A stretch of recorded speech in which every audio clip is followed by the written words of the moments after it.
ان کافروں سے کہو کہ بھلا دیکھو تو اگر اللہ تمہارے کان اور آنکھیں چھین لے اور تمہارے دلوں پر مہر لگا دے تو اللہ کے سوا کون سا معبود ہے جو تمہیں یہ نعمتیں پھر بخشے؟ دیکھو ہم کس کس طرح اپنی آیتیں بیان کرتے ہیں، پھر بھی یہ لوگ روگردانی کیے جاتے ہیں۔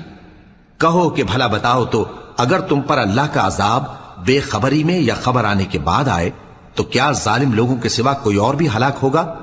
اور ہم جو پیغمبروں کو بھیجتے رہے ہیں تو خوشخبری سنانے اور ڈرانے کو، پھر جو شخص ایمان لائے اور نیکوکار ہو جائے تو ایسے لوگوں کو نہ کچھ خوف ہوگا اور نہ وہ غمگین ہوں گے، اور جنہوں نے ہماری آیتوں کو جھٹلایا ان کی نافرمانیوں کے سبب انہیں عذاب پہنچے گا۔